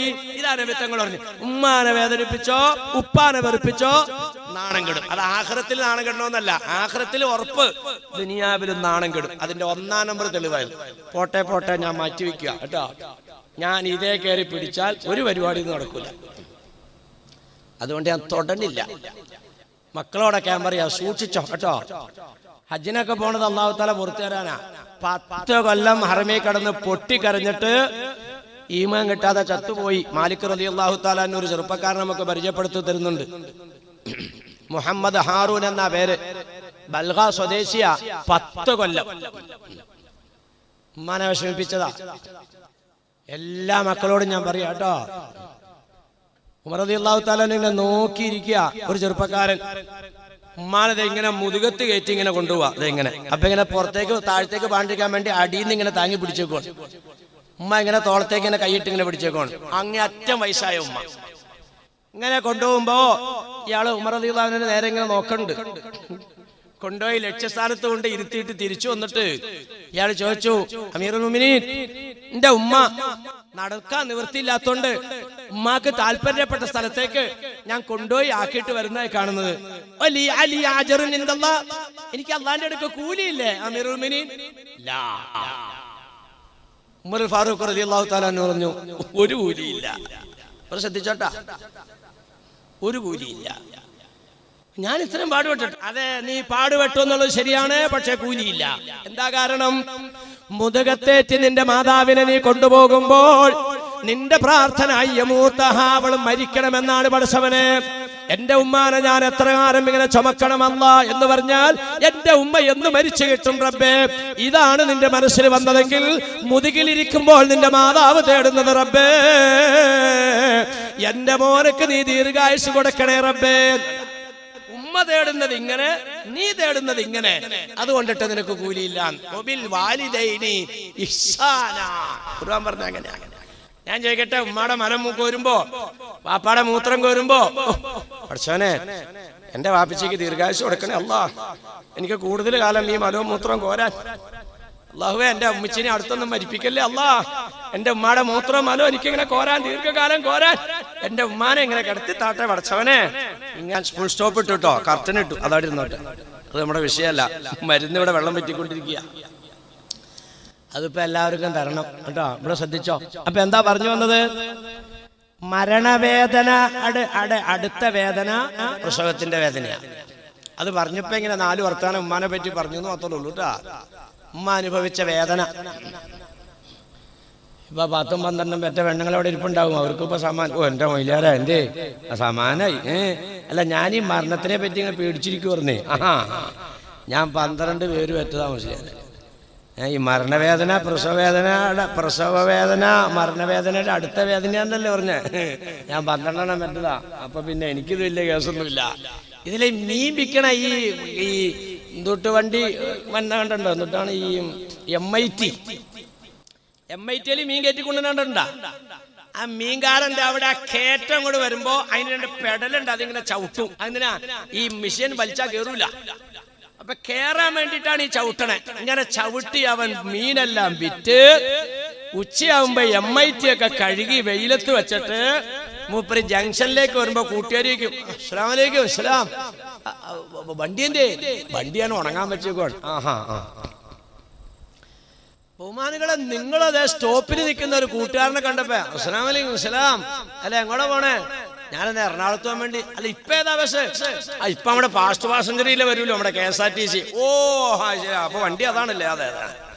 ബഹുമാനികളെ, ഇപ്പൊ ഏതാ വണ്ടി എന്ന് ചോദിച്ചപ്പോൾ അയാൾ പറഞ്ഞു ഫാസ്റ്റ് പാസഞ്ചറാ, KSRTCയുടെ. മറ്റാളോട് വണ്ടി എന്തെന്ന് വെച്ചപ്പോ എന്താ പറഞ്ഞേ? കഴുകി ഉണങ്ങാൻ വെച്ചേക്കുവാണ്. രണ്ടും വണ്ടിയാടോ. MITയും വണ്ടിയാ, ഫാസ്റ്റ് പാസഞ്ചറും വണ്ടിയാ. രണ്ടിന്റെയും പേരൊന്നാ. മോളെ പിന്നെ സക്രാത്തിന്റെ വേദന എന്ന് പറഞ്ഞാൽ അത് ഫാസ്റ്റ് പാസഞ്ചറാ, വണ്ടിയാണത്. പ്രസവത്തിന്റെ വേദന എന്ന് പറഞ്ഞാൽ അത് MIT, അതും വണ്ടിയാ. മനസ്സിലായില്ലേ? ഇത് രണ്ടും രണ്ടാണ് കേട്ടോ. മരണവേദനയുടെ അടുത്തതെന്ന് പറഞ്ഞാൽ ഇത് രണ്ടും തമ്മിലുള്ള അന്തരം ഇതാ. അല്ലാഹു സക്രാത്ത് എളുപ്പാക്കി തന്നെ അനുഗ്രഹിക്കുമാറാകട്ടെ. അപ്പൊ പോട്ടെ, ഇവിടെ ശ്രദ്ധിച്ച്. ഭയാനകമായ സക്രാത്തിന്റെ വേദന. ബഹുമാനികളെ, ഡോക്ടർമാരും വൈദ്യശാസ്ത്രവും എല്ലാം പിന്നോട്ട് മാറുമ്പോൾ ലോകത്തിന്റെ ഡോക്ടറാണ് മരുന്നുമായിട്ട് നിങ്ങളുടെ മുമ്പിലേക്ക് വരുന്നത്. ആരാണ് ലോകത്തിന്റെ ഡോക്ടർ? അത് ഞാൻ പറഞ്ഞതല്ല. Muhammad is not only a prophet but also the greatest doctor of the world. Muhammad എന്ന് പറയുന്ന ആ മനുഷ്യൻ ഒരു പ്രവാചകൻ മാത്രമല്ല, ലോകത്തിന്റെ ഡോക്ടറാണ്. ബുദ്ധിശാലികൾ ഒരേ ശൈലി പറഞ്ഞതാണ്. ലോകത്തിന്റെ ഡോക്ടറാകുന്ന അഷ്റഫുൽ ഖൽഖ് ഖാതിമുൽ അംബിയാ നബിയുനാ റസൂലുള്ളാഹി വൈദ്യശാസ്ത്രം പുറകോട്ട് മാറിയപ്പോൾ മരുന്നുമായിട്ട് മുന്നോട്ട് വരികയാണ്. ഇതാണ് മരുന്ന് തരുന്ന വൈദ്യൻ. ആളെ മനസ്സിലായോ? ഡോക്ടറെ മനസ്സിലായ? ലോകത്തിന്റെ ഡോക്ടറാണ് ചുമ്മാ പറഞ്ഞൊന്നുമല്ല. ഞാനിപ്പോ ആ വിഷയത്തെ സംബന്ധിച്ച് സംസാരിക്കണില്ല. ലോകത്തിന്റെ ഡോക്ടറാണെന്നേ ചുമ്മാ പറഞ്ഞല്ല. ഇന്ന് ലോകം വൈദ്യശാസ്ത്രം അന്തം വിട്ടിരിക്കുന്നുണ്ട്. നബിത്തങ്ങളുടെ ഓരോ പ്രഖ്യാപനങ്ങളൊക്കെ മുന്നോട്ട് വരുമ്പോൾ കാര്യങ്ങൾ ആൾക്കാർ മനസ്സിലായിക്കൊണ്ടിരിക്കുകയാണ്. ഓ, ഇങ്ങനെയൊക്കെ നബിത്തങ്ങൾ പറഞ്ഞോന്ന് കരുതി വൈദ്യശാസ്ത്രം വരെ അന്തം വിട്ടിരിക്കുകയാണ്. ജിബ്രീൽ അലൈഹിസ്സലാത്തു വസ്സലാം ഇങ്ങനെ കൈവക്കിന്നാണ് മലക്കുകളുടെ കൂട്ടത്തിൽ നിന്നിട്ട്, യാ റസൂലുള്ളാഹ് മുറു ഉമ്മതക ബിഹിജാമത്തി, നബിയേ തങ്ങളുടെ സമുദായത്തിനോട് ഹിജാമ നടത്താൻ പറ. ഉസ്താദന്മാരിന് അർത്ഥം പറയുന്നത് കൊമ്പ് വെക്കാൻ പറ. കൊമ്പ് വെക്കുക എന്ന് പറഞ്ഞാൽ എന്താ? ശരീരത്തിൽ നിന്നും അഴുക്കായിക്കൊണ്ടിരിക്കുന്ന രക്തം വലിച്ചു കളയുന്ന സംവിധാനത്തിനാണ് കൊമ്പ് വെക്കുക എന്ന് പറയാം. ഇന്നുമുണ്ട് വിദേശ രാജ്യങ്ങളൊക്കെ ചെന്നാൽ മുസ്തഷ്ഫ ഹിജാമ എന്ന് എഴുതി വെച്ചിട്ടുണ്ടാവും. എന്ന് പറഞ്ഞാൽ കൊമ്പ് വെക്കുന്ന ഹോസ്പിറ്റൽ എന്നാണ് എഴുതി വെച്ചത്. ഹർമിലൊക്കെ കാണാം. കുമാരികളെ, എന്താ ഇത്? പുരുഷ ശരീരത്തിൽ നിന്ന് അഴുക്കായ രക്തത്തിന് എല്ലാ മാസത്തിന്റെയും 17, 19, 21 ഈ 3-4 ദിവസം, ചന്ദ്രമാസ പറയുന്നു, 3-4 ദിവസം ശരീരത്തിൽ നിന്ന് ഒന്നുകിൽ മൂർധാവിൽ മുള്ളുകുത്തി ഇറക്കി, അല്ലെങ്കിൽ കണ്ണങ്കാലിന്റെ അവിടുത്തെ ഞരമ്പ് മുറിച്ച് ബ്ലഡ് വലിച്ചു കളയുന്ന, അഴുക്ക് രക്തം വലിച്ചു കളയുന്നതിന്റെ പേരാണ് ഹിജാമ എന്ന് പറയാ. ഇത് റസൂലുള്ളാഹി തങ്ങൾ കൽപ്പിച്ചതാണ്. സ്ത്രീകളുടെ ശരീരത്തിൽ ബ്ലഡ് അഴുക്കായാൽ അത് പടച്ച തമ്പുരാൻ തന്നെ പുറത്തു കളയാണ്. മെൻസസ് ആയിട്ടില്ലെങ്കിലുള്ള പ്രശ്നം ചോദിക്കും. ഇതുപോലെ പുരുഷ ശരീരത്തിലും ബ്ലഡ് അഴുക്കാകുന്നുണ്ട്. ഈ അഴുക്കാകുന്നത് സമയാസമയത്ത് പുറത്തു കളയണമെന്ന് നബിത്തങ്ങൾ പ്രഖ്യാപിച്ചെങ്കിൽ കുമാരികളെ ഇന്ന് അറ്റാക്ക് വ്യാപകമാവുമല്ലേ? മുമ്പൊക്കെ നമ്മളൊക്കെ ധരിച്ചിരുന്ന പൊണ്ണത്തടി കൊണ്ടിട്ട് അറ്റാക്ക് ഉണ്ടാവണമെന്നാ. ഇപ്പൊ ഞാഞ്ഞൂള് ഒളിക്കുന്നവരും മരിച്ചുകൊണ്ടിരിക്കുകയാണ്. ഡോക്ടറോട് ചോദിക്കുമ്പോൾ പറയുന്നത് അറ്റാക്ക് ആവുന്നു. ഈ അഴുക്ക് രക്തം തലച്ചോറിലേക്കോ ഹാർട്ടിലേക്കോ പതഞ്ഞു കയറുമ്പോഴാണ് മനുഷ്യനൊക്കെ അറ്റാക്ക് സംഭവിക്കുക. ഇന്നും വൈദ്യശാസ്ത്രം ഈ ഭാഗത്തേക്ക് എത്തിയിട്ടില്ല എന്നുള്ളതാ സത്യം. ഞാൻ പല ഡോക്ടർമാരോടൊക്കെ ചോദിച്ചിട്ടുണ്ട്, ഈ ബ്ലഡ് ഇങ്ങനെ അഴുക്കാകും എന്ന് ഈ ഹദീസിനകത്ത് കാണുന്നുണ്ടല്ലോ, ഇങ്ങനെ അഴുക്കാകുന്നതിന്റെ വൈദ്യശാസ്ത്രത്തിൽ കണ്ടിട്ടുണ്ടോ എന്ന് ചോദിച്ചപ്പോ ഞാൻ ചോദിച്ച ഡോക്ടർമാരൊന്നും പറഞ്ഞു ഞങ്ങളങ്ങനെ കേട്ടിട്ടില്ല എന്ന്. ഇന്നും ശരീരത്തിൽ ഇങ്ങനെ അഴുക്ക് രക്തം, ഇതൊന്നും ഇപ്പൊ എങ്ങും ഇല്ലാട്ടോ. നിങ്ങളിപ്പോ ചെന്നിട്ട് നെറുകന്തലയിൽ മുള്ളു കുത്തിയിറക്കാനോ അല്ലെങ്കിൽ കണ്ണങ്കാലിന്റെ ഞരമ്പ് കണ്ടിക്കാനോ എന്നിട്ട് എന്നെ അന്വേഷിച്ച് നടക്കരുത്. അയാൾ പറഞ്ഞിട്ട് ഞരമ്പ് കണ്ടിച്ചു ആള് വയ്യത്തായി പറഞ്ഞിട്ട് എന്നെ അതൊക്കെ പഠിക്കണം, ഇൽമ പഠിക്കണം. എനിക്കറിയാൻ പാടില്ല എങ്ങനെയാണ്. പണ്ടത്തെ ഉസ്താദന്മാർക്കറിയാം അതെങ്ങനെയാണ്. നബിത്തങ്ങൾ കാണിച്ചു കൊടുത്തിട്ടുണ്ട്. ഇപ്പൊ ഏത് പള്ളിയറസില ഏത് അറബി കോളേജിലാണ് ഇപ്പൊ ഇതൊക്കെ പഠിപ്പിച്ചു കൊടുക്കണം? ഇതൊന്നുമില്ല. അതൊക്കെ ചുമ്മാ ഇങ്ങനെ കുറെ കിതാബൊക്കെ ഓതി പഠിപ്പിച്ചിട്ട് പരീക്ഷ എഴുതിയിട്ട് ഡിഗ്രി എടുത്ത് വിടുകയാണ്. അതാണ് ഇന്ന് നടന്നുകൊണ്ടിരിക്കുന്നത്. പണ്ടത്തെ ഉസ്താദന്മാർ അങ്ങനെയല്ല, പഠിപ്പിക്കുന്ന പ്രാക്ടിക്കലാക്കി കൊടുക്കും. അന്നത്തെ ശൈലി അങ്ങനെയാണ്. അപ്പൊ പോട്ടവമാനികളെ ഞാൻ പറഞ്ഞു വന്നെന്താ, ലോകത്തിന്റെ ഡോക്ടറാണ് അഷ്റഫുൽ ഖൽഖ് നബിയുനാ റസൂലുള്ളാഹി. ആ ഡോക്ടറാണ് മരുന്ന് കൊണ്ടുവരുന്നത്. ഞാൻ ചോദിക്കട്ടെ ബഹുമാനികളെ, ആ ഡോക്ടർ കൊണ്ടുവരുന്ന മരുന്ന് നിങ്ങൾ ഈ ഇരിക്കുന്നവര് കഴിക്കാൻ തയ്യാറില്ലെങ്കിൽ പിന്നെ ആ ഡോക്ടറുടെ മരുന്ന് ലോകത്ത് ആരാ കഴിക്കണേ? നിങ്ങളൊന്ന് വിലയിരുത്തി. ഒരു ഡോക്ടറിൽ വിശ്വാസം ഉണ്ടെങ്കിലല്ലേ രോഗി മരുന്ന് കഴിക്കുള്ളൂ, അല്ലേ? ഡോക്ടറിൽ വിശ്വാസം ഇല്ലെങ്കിൽ രോഗി മരുന്ന് കഴിക്കുമോ? ഈ ഡോക്ടറെ ഏറ്റവും കൂടുതൽ വിശ്വസിക്കുന്നവരല്ലേ എന്റെ മുമ്പിലിരിക്കുന്ന നിങ്ങള്. നമ്മ ഈ മരുന്ന് കഴിക്കുന്നില്ലെങ്കിൽ, കഴിക്കുന്നുണ്ടോ ഇല്ലയോ എന്നുള്ളത് ഇപ്പൊ ഞാൻ സംസാരിക്കുമ്പോൾ നിങ്ങൾക്ക് മനസ്സിലാവും. ഈ മരുന്ന് നമ്മൾ കഴിക്കുന്നില്ലെങ്കിൽ പിന്നെ ബഹുമാനികളെ നമ്മൾ ഈ ഡോക്ടറുമായിട്ടുള്ള ബന്ധം എന്താ? സഹോദരന്മാരെ, ഈ ഡോക്ടർ മരുന്ന് തന്ന രംഗം ഏതാണെന്നറിയോ? അതും കൂടി ഒന്ന് മനസ്സിലാക്കണം.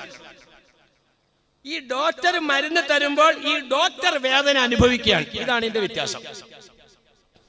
ഞാൻ ചോദിക്കട്ടെ, നിങ്ങൾക്കൊരു അസുഖം ഉണ്ടായിട്ട് നിങ്ങൾ ഡോക്ടറെ കാണാൻ ചെല്ലുമ്പോ ഡോക്ടർക്ക് അസുഖം ഉണ്ടാവുമോ? നിങ്ങളുടെ കയ്യിൽ ഒരു കുരു അതിങ്ങനെ പഴുത്ത് നിൽക്കുകയാണ്. നിങ്ങളിങ്ങനെ ഡോക്ടറെ അടുത്തേക്ക് ഇരിക്കടോ, എന്താ? സാറേ, കയ്യേൽ ഒരു കുരു ഉണ്ടായിട്ട് അതിങ്ങനെ നീരായിട്ട് പഴുത്ത്. എവിടെ നീങ്ങിയിരുന്നേന്ന് വെച്ചിട്ട് എവിടെയെന്ന് വെച്ചിട്ട് അയാൾ എന്ത് ചെയ്യുന്നറിഞ്ഞോ? ഫസ്റ്റിൽ ആ കുരുവെ പഴിച്ചിട്ട് ഭയങ്കര വേദന സാറേ. സാർ എന്തൊട്ട് ഞെക്കാക്കിയ. ഞാൻ ചോദിക്കട്ടെ, അയാളുടെ മേത്ത് കുരുവുണ്ടെങ്കിൽ അയാൾ ഞെക്കുവോ? എളിയേക്കൂല. ഡോക്ടർ നമ്മളെ ഞെക്കും. എന്താ ഞാൻ എലിനായിട്ട് പൂച്ചയായിട്ട് കളിപ്പിക്കണമായിരി. ഡോക്ടറാണ് ഞെക്കണേ, അയാൾക്ക് വേദനയോട് ഞെക്കൂല. ഇവിടെ ബഹുമാനികളെ, ഡോക്ടർ നമുക്ക് മരുന്ന് തരുമ്പോൾ, ഡോക്ടർ നമ്മൾ ചികിത്സിക്കുമ്പോൾ ഡോക്ടർക്ക് അസൽ വേദന അനുഭവിച്ചുകൊണ്ടിരിക്കുക. ഇതാണ് ഇതിന്റെ വ്യത്യാസം. ഇപ്പൊ നിങ്ങൾക്ക് രണ്ട് കാര്യം മനസ്സിലായി. വേദന എന്താന്ന് മനസ്സിലായി, അത് സക്കറാത്താണ്. മരുന്ന് തരുന്ന വ്യക്തി ആരാണെന്ന് മനസ്സിലായി, ഡോക്ടർ അഷ്റഫുൽ ഖൽഖ് നബിയുനാ റസൂലുള്ളാഹിയാണ്. മനസ്സിലായി. ഇനി മരുന്ന് അറിയേണ്ടതുള്ളൂ. ഈ മരുന്ന് ഡോക്ടർ തന്ന ശൈലി കേട്ടോട്ടോ, അപ്പോഴാണ് ആ മരുന്നുകളിലേക്ക് അങ്ങോട്ട് എത്തുള്ളൂ. ഡോക്ടർ മരുന്ന് തന്നത് ഏത് സമയത്താ? ഡോക്ടർക്ക് വേദന ഉള്ളപ്പോഴാണ്. ഡോക്ടർക്ക് സക്കറാത്തിന് അല്ലാഹു തആല കാരണമാക്കിയത് കടുത്ത പനിയായിരുന്നു ബഹുമാനികളെ. റസൂലുള്ളാഹിന്റെ വഫാത്തിന് കാരണമാക്കപ്പെട്ട രോഗം പനിയായിരുന്നു. റഹ്മാനായ റബ്ബ് നമ്മളെ പരിപാലിക്കുന്നവർക്ക് അറപ്പോ വെറുപ്പോ പകർച്ചയോ സംഭവിക്കാവുന്ന രോഗങ്ങളെ കൊണ്ടൊന്നും അല്ലാഹുവേ ഞങ്ങളുടെ ആരുടെയും അന്ത്യം ആക്കാതെ കാത്തുരക്ഷിക്കണേ പടച്ചോമ്പുരാനെ. അങ്ങനെയൊക്കെ വന്നു കഴിഞ്ഞാൽ എന്താ ചെയ്യാ ബഹുമാനികളെ? പകർച്ചവ്യാധിയെ വെടിവെട്ടിരിക്കുന്നത് പരിപാലിക്കാണ്ടിരിക്കാൻ പറ്റുമോ? അല്ലാഹുവേ, കിടന്നോടത്ത് കിടന്ന് മലമൂത്ര വിസർജനം ചെയ്യേണ്ട അവസ്ഥയിലേക്ക് ഞങ്ങളെ ആരെയും എത്തിക്കാതെ കാത്തുരക്ഷിക്കണേ അല്ലാഹ്. എപ്പോഴും ദുആ. ഇവിടെ ഡോക്ടർക്ക് സക്രാത്തിന് കാരണമാക്കപ്പെട്ട രോഗം പനി. തലയ്ക്കും ഭാഗത്തിരിക്കുകയാണ് പൊന്നോമന മോള് സയ്യിദത്തുനാ ബീവി ഫാത്തിമത്തു സുഹറ റളിയല്ലാഹു തആല അൻഹാ. നെറ്റിയിൽ ഇങ്ങനെ തുണി വെച്ചിട്ടുണ്ട്. ആ തുണിയിലേക്ക് വെള്ളം ഇറ്റിച്ചോണ്ടിരിക്കുകയാണ്. പനി കടുപ്പം. 10-25 കൊല്ലം മുമ്പൊക്കെ പനി വന്നു കഴിഞ്ഞാൽ കൊച്ചിന്റെ മേത്ത് വെള്ളം തൊടിയിക്കൂല, കൊച്ചിന്റെ മേത്ത് വെള്ളം ചാടിക്കില്ല, പനിയാന്ന് പറയും. ഇപ്പൊ പനി വന്ന ഹോസ്പിറ്റലിൽ കൊണ്ടുപോയി ചെന്ന് കഴിഞ്ഞാൽ ഐസും കട്ടെടുത്ത് തലയിൽ നെറ്റിയിലും വെക്കും. ഇതാ അന്ന് അവിടെ ആ ചെറിയ കൊച്ചു മുറിയിൽ വെച്ച് സംഭവിച്ചു. ഇതാ കണ്ടാ, നെറ്റിയിലേക്ക് തുണി വെച്ചിട്ട് തുണിയിലേക്ക് വെള്ളം ഇറ്റിക്കുക. വെള്ളം വേഗം വേഗം പറ്റി പോവാ. കടുത്ത പനി. ഇങ്ങനെ കിടക്കുന്നതായ നബി മുഹമ്മദ് റസൂലുള്ളാഹി സ്വല്ലല്ലാഹി അലൈഹി വസല്ലമ തങ്ങളുടെ കവാടത്തില് ചറ്റപ്പുരയുടെ വാതിലിന്റെ മറവിൽ നിന്നൊരു സലാം കേൾക്കുന്നു. അസ്സലാമു അലൈക യാ റസൂലല്ലാഹ്. അടുത്തിരിക്കുന്ന പരിചരിക്കാനിരിക്കുന്ന പൊന്നുമോളോട് നബി തങ്ങൾ ചോദിക്കുന്നു, മൻഫിൽ ബാബി യാ ഫാത്തിമ. മോളെ, ആരാ വാതിൽക്ക് വന്ന് സലാം ചൊല്ലിയത്? ഹാദാ സായിറുൻ യാബി. ഉപ്പാനെ കാണാൻ വേണ്ടി വന്ന ഏതോ സന്ദർശകനാണ് റസൂലുള്ളാഹ്. വാതിൽക്കൊന്നൊരു സലാം കേട്ടില്ല. ആരാ? അതാരോ രോഗം കാണാൻ വേണ്ടി വന്ന ആളാണ് നബിയെ. മകൾക്ക് പരിചയപ്പെടുത്തി കൊടുക്കുന്നു, പൊന്നുമോളെ, ആ വന്ന് സലാം ചൊല്ലിയത് സന്ദർശകനല്ല. ഹാദാ ഹാദിമുൽ ലദ്ദാത്ത് വമുയത്തിമുൽ ബനീന വൽ ബനാത്ത് വമുഫർരിഖുൽ ജമാഅത്ത്. എല്ലാ സുഖങ്ങളെയും രസങ്ങളെയും മുറിച്ചു കളയുന്ന, പൊന്നോമനകളെ അനാഥകളാക്കുന്ന, ഇണയെ ഒറ്റപ്പെടുത്തുന്ന, കൂട്ടുകാരിൽ നിന്നും കൂട്ടുകാരെ പിടിച്ചു മാറ്റുന്ന ബഹുമാനപ്പെട്ട മുഖറബായ മലക്കുൽ മൗത്ത് അസ്റായീൽ. അതാണ് ആ വന്ന് സലാം ചൊല്ലിയത്. മോളെ പരിചയപ്പെടുത്തി കൊടുത്തു. അന്ന് സലാം ചൊല്ലിയത് മുഖറബായ മലക്കുൽ മൗത്ത് അസ്റായീൽ അലൈഹിസ്സലാം. സുഖങ്ങളെ മുറിച്ചു കളയുന്ന, നമ്മളെല്ലാം സുഖിക്കാൻ വേണ്ടിയോ മാനുകളെ ഈ പണിയൊക്കെ ചെയ്യുന്നത്. എല്ലാ സുഖത്തിനും സന്തോഷത്തിനുമാണ്. ഈ സുഖ സൗകര്യങ്ങളിലെല്ലാം നമ്മളെ മാറ്റിയെടുക്കുന്നത് നമ്മുടെ അനുവാദത്തോടെ അല്ല. അസുബഹ മാലൂക്കൽ മജ്മൂഉന ഹബാ വറുത്തീല ബഅദകൽ ഖസറൽ മസീദു സാറബനുക അയതാമൻ സിഗാറാ വഅനകർസകൽ ബഅലുൽ ജദീദു. സമ്പാദിച്ചുണ്ടാക്കിയ സമ്പത്തുകളെല്ലാം നിന്നിൽ നിന്ന് കൊള്ളയടിക്കുകയാണ്. നിന്റെ സമ്പത്തും സൗകര്യങ്ങളും എല്ലാം നിന്നിൽ നിന്ന് പിടിച്ചു മാറ്റുകയാണ്. പണിതുണ്ടാക്കിയ വീടിൽ നിന്റെ ഇറക്കുക. ബാങ്കിന്റെ പിന്നെ അക്കൗണ്ട് ബുക്കും റെക്കോർഡുകളും എല്ലാം നിന്നിട്ട് പിടിച്ചു മാറ്റുകയാണ്. ഷെയ്ഫിന്റെ താക്കോലെല്ലാം നിന്നിട്ട് എടുത്ത് വേറെ അവകാശിലേക്ക് കൊടുക്കുകയാണ്. ഇങ്ങനെ ഇതെല്ലാം നിന്നിൽ നിന്ന് പിടിച്ചു മാറ്റിയിട്ട് വെറും 3 കഷ്ണം തുണി, പോളിസ്റ്ററിന്റെ ഇട്ടൊന്നും തന്നെ നടക്കൂല, കോറ തുണി ഇട്ടുള്ളൂ. 3 കഷ്ണം തുണി. തുറക്കപ്പെട്ട ദ്വാരങ്ങൾ ഏതൊക്കെയുണ്ടോ അവിടെ എല്ലാം കുറെ പഞ്ഞികൾ വെച്ചടയ്ക്കും. ഈ നിലക്ക് നിന്നെ നാട് കടത്തുന്നു. നസബഹ മാലൂക്കൽ മജ്മൂഉന ഹബാ വറുത്തീല ബഅദകൽ ഖസറുൽ മസീദു. ഗൾഫിലേക്ക് പോയാലേ പൊട്ടിക്കരയിലുണ്ട്, കെട്ടിപ്പിടിക്കലുണ്ട്, വിഷമിപ്പിക്കലുണ്ട്, വിഷമിക്കലുണ്ട്. ഇതെല്ലാം ഉണ്ടെങ്കിലും അല്ലാഹ് ഒരു കൊല്ലം എത്തുമ്പോൾ തിരിച്ചു വരുമല്ലോ തമ്പുരാനെ. അതല്ല, ഒരിക്കലും തിരിച്ചു വരാത്ത നാട് കടത്തല്. ഇതാണ് ആ വന്നേക്കണ സാധനമെന്ന് നിമിത്തങ്ങൾ പരിചയപ്പെടുത്തി കൊടുക്കുക. എല്ലാ സുഖത്തിൽ നിന്നും രസത്തിൽ നിന്നും നിന്നെ പിടിച്ചു മാറ്റുന്ന മുഖറബായ മലക്കുൽ മൗത്ത് അസ്റായീൽ. ഹാദാ ഹാദിമുൽ ലദ്ദാത്ത്. എല്ലാ സുഖ സൗകര്യങ്ങളിൽ നിന്നും പിടിച്ചു മാറ്റും. അടുത്തേക്ക് ബഹുമാനികളെ, അടുത്തേക്ക്. കുല്ലും റിഇമ്മു സബ്ബഹും ഫീ അഹ്ലിഹി വൽ മൗതു അദ്നാ മിൻ ശിറാകിൽ ഇൽഹി. എല്ലാ മനുഷ്യരായിട്ടും മലക്കുൽ മൗത്ത് അടുത്താണ്. ഏതുപോലെ കാലിലിട്ടിരിക്കുന്ന ചെരുപ്പിന്റെ വള്ളി കാലിലേക്ക് ചേർന്നിരിക്കുന്നത് പോലെ എത്രമാത്രം അടുപ്പമാണ് മലക്കുൽ മൗത്ത് അസ്റായിൽ. അല്ലാഹു നമ്മുടെ എല്ലാം അന്ത്യം നന്നാക്കി തന്ന് അനുഗ്രഹിക്കുമാറാകട്ടെ. അടുത്തിരിക്കുകയാണ്. നമ്മൾ ഉദ്ദേശിച്ചതിലേക്കൊന്നും കാര്യങ്ങൾ എത്തൂല.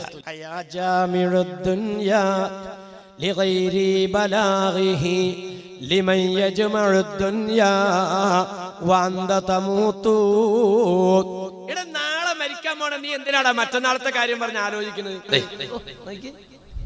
നാളെ നീ മയ്യത്താകാൻ പോവാ. മറ്റന്നാളത്തേക്കുള്ളതാണ് നീ സമ്പാദിക്കാൻ വേണ്ടിയിട്ട് ഈ പാടുപെടുന്നത്. ഇതൊക്കെ ബുദ്ധിയുള്ള ആൾക്കാർ പറഞ്ഞ വർത്താനങ്ങളാകും മാനികൾ. നമ്മൾ ബുദ്ധിയുള്ളവരാണെങ്കിൽ ഈ സുഖങ്ങളെ മുറിച്ചു കളയുന്ന ആ ഭയാനകമായ രംഗത്തെ സംബന്ധിച്ചുള്ള ചിന്ത വർദ്ധിപ്പിക്കുന്നവരാ ബുദ്ധിയുള്ളവര്. അതാണ് വിത്തകൾ. നമുക്ക് ആർക്കുണ്ട് ഈ ഒരു ആലോചന? നിന്ന് വലിയ വർത്താനം പറഞ്ഞ എനിക്കുണ്ടോ മാനികളെ? അല്ല, ഞാനിതിങ്ങനെ പറയണമെന്ന് മാത്രമേ. അത് ഈ തൊലിയുടെ പുറത്തിരുന്ന് ഇങ്ങനെ ഓടുക, ഉള്ളിലേക്ക് ഇറങ്ങിയിട്ടില്ല എന്ന് പറഞ്ഞാൽ ഞാൻ മരിക്കൊന്നുമില്ല. ഞാൻ ഇവരെ പറ്റി പറഞ്ഞാലേ മരിക്കുന്നു. യുവമാരൊക്കെ മരിച്ചോണേ അതികളാണല്ല. ഇങ്ങോട്ട് കയറുന്നില്ല. ഇതെപ്പോഴാ കയറണമെന്നറിയോ? കയറുന്നത് ഇവിടെ അങ്ങനെ എത്തുമ്പോൾ പറയാ ഈ തൊണ്ടക്കുഴിയിലേക്ക് റൂഹ് അങ്ങോട്ട് എത്തിയാൽ പടച്ചവനെ ഞാനും മരിക്കുകയാണല്ലോ അല്ലാ ഒന്ന് ചിന്തിച്ചു നോക്കേ. കാഴത്തേക്ക് മൊത്തം നിശ്ചലമായി. ഇത് ഇവിടെ അങ്ങോട്ട് എത്തിയപ്പോൾ പടച്ചവൻ പറയാനെ കാലാനങ്ങളില്ലോ അല്ലാ, എന്റെ കൈയണങ്ങളില്ലല്ലോ പടച്ചവനെ, അല്ലാഹുവേ പറയാൻ എന്റെ നാക്ക് അനുവദിക്കണില്ലോ അല്ലാ, ഞാൻ മരിക്കുകയാണല്ലോ റബ്ബേ എന്ന് ചിന്തിച്ചു നോക്കി. ആ രംഗം എത്തുമ്പോ നമ്മുടെയൊക്കെ സ്ഥിതി എന്തായിരിക്കും? വലാ തമൂത്തുന്ന ഇല്ലാ വഅൻതും മുസ്ലിമൂൻ. ആ രംഗം എത്തുമ്പോ നന്നായിട്ടേ മരിക്കാവുള്ളൂ. മനസ്സിലായോ? അല്ലാഹുവേ അനുകൂലഹുമാനികളെ ചലിക്കൂല. ഹൃദയത്തിന് അനക്കം പോരാ. ശ്രദ്ധിച്ചോ. ഞാൻ ഈ മരുന്നിലേക്ക് മടങ്ങുക. ഇങ്ങോട്ട് പോരെ. എന്താ എല്ലാരും ഇങ്ങോട്ട് ശ്രദ്ധിച്ചോ. എന്താ പറഞ്ഞു വന്നത്? ഈ വൈദ്യൻ മരുന്ന് തന്നെ ആ രംഗം. അപ്പൊ ആ വന്ന് നിൽക്കുന്ന ആളും കൂടി കയറി വന്നിട്ടില്ല. അവിടെ നിന്ന് വലൈക്കും സലാം എന്ന് പറഞ്ഞാലേ കയറുള്ളൂ. അതിനിടയ്ക്ക് മോളെ പരിചയപ്പെടുത്തി കൊടുക്കുക. സുഖങ്ങളെ മുറിച്ചു കളയുന്നതാണ്. എല്ലാവരും ശ്രദ്ധിച്ചോട്ടോ. സക്രാത്ത് നിങ്ങൾക്ക് വരുമെങ്കിൽ ഈ മരുന്ന് നിങ്ങൾ ശ്രദ്ധിച്ചോ. എന്താ പറഞ്ഞു വന്നത്? മക്കളെ അനാഥകളാക്കി കളയുന്ന മലക്കാണ് വന്നിരിക്കുന്നത്. മോളെ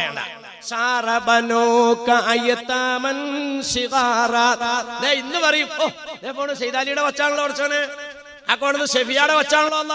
നാളെ പറയുന്ന റബ്ബേ അനാഥയായ കുഞ്ഞാണല്ലോ റബ്ബേ. നാളെ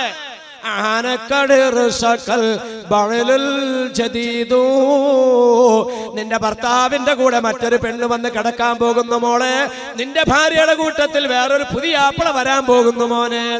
ഇതൊന്നും നീ ഇഷ്ടപ്പെട്ട കാര്യങ്ങളൊന്നും അല്ല. പക്ഷെ അവിടെ സംഭവിക്കാൻ പോണ സത്യമായി പറഞ്ഞേ. അല്ലാണ്ട് നീ മരിച്ചു കഴിഞ്ഞാൽ മരിക്കണവരെ ആ പെണ്ണ് ഒറ്റയ്ക്ക് വയ്ക്കൊന്നുമില്ല. ആ പെണ്ണ് വേറെ ഇറക്കണം ഉണ്ടായി കൊടുക്കും. നീ മരിച്ചു കഴിഞ്ഞാൽ നീ ചുമ്മാ ധരിക്കണതാ, അവൻ വേറെ പെണ്ണ് കിട്ടൂലെന്ന്. നിന്നെ അടക്കിയിട്ട് പടവങ്ങൾ പള്ളിയിൽ നിന്ന് പുറത്തേക്ക് ഇറങ്ങുമ്പോൾ ബ്രോക്കർ കാലം മുന്നോട്ട് വെച്ചോണ്ട് അടുത്തേക്ക് സലാമലൈക്കും സലാം. പിന്നെ എന്തിയാ മൂഞ്ഞാക്കാന്ന് ചോദിക്കണതിന്റെ അപ്പൊ കൊണ്ടുപോയി അടക്കിയിട്ട് വന്നിട്ടില്ലേ? അല്ല, ഞാൻ അത് തന്നെ ചോദിക്കണതേ. അല്ല എന്റെ നീ അതേ നമുക്ക് ആ തൃക്കാക്കരയിലേ 18 വയസ്സ് തികഞ്ഞിട്ടുള്ളൂ. എന്തൊരു പണി. ഞാനൊരു 9 അടിയന്തരം കഴിക്കാമെന്ന് ഓർത്തായിരുന്നത്. അത് നമുക്കൊരു 7 നീ അവിടെ ചെന്നിട്ട് അതൊന്ന് കൊളത്തിയിട്ടേ ആരും കൊണ്ടുപോകാണ്ടിരിക്കാൻ. മറ്റതങ്ങനെയല്ല. മറ്റത് ഈ ഇദ്ദയുടെ കാലാവധി കഴിയുന്നിടത്തേക്ക് പിടിച്ചു വയ്ക്കും. ഇതങ്ങനെയല്ല. ഇത് അടക്കിയിട്ട് കണ്ണ് താഴെ വീണ്ടതിന് മുമ്പ് വേറെ ആൾ എത്തിക്കഴിഞ്ഞു.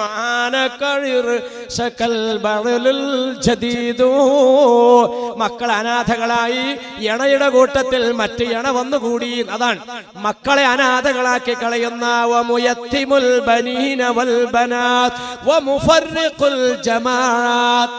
ഒറ്റയ്ക്ക് നീ എങ്ങും പോവില്ലായിരുന്നല്ലോ അല്ലേ? ഒറ്റയ്ക്ക് കിടക്കൂലായിരുന്നല്ലോ. എന്റെ ഒരു സുഹൃത്ത് മരിച്ചുപോയി, മേക്കാലടി പരീതുള്ള ഹാജി. അള്ളാഹുവേ, ഇവിടെ ബഹുമാനപ്പെട്ട ഹുസൈനാജി ഇരിക്കുന്നുണ്ട്, ഹബീബാജി ഇരിക്കുന്നുണ്ട്, അതുപോലെ കുഞ്ഞോമാജി ഇരിപ്പുണ്ട്. ഇവർക്കൊക്കെ അറിയാവുന്ന ആളായിരുന്നു.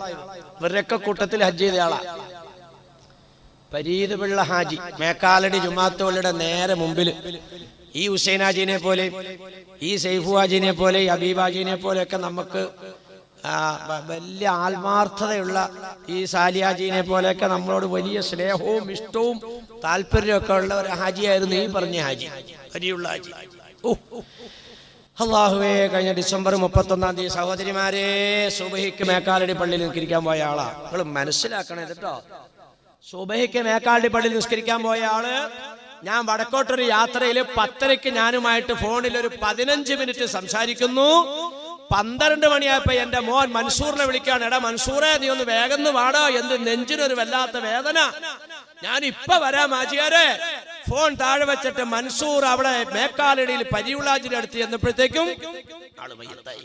സുബഹിക്ക് മേക്കാലടി പള്ളിയിൽ നിസ്കരിച്ചെങ്കിൽ മഗ്രിബിന്റെ ബാങ്ക് വിളിക്കുന്നതിന് മുമ്പ് മേക്കാലടി പള്ളിയിൽ ജനാസ നമസ്കാരം നടന്നു. ഇദാ അസ്ബഹത ഫലാ തന്തളുൽ മസാ.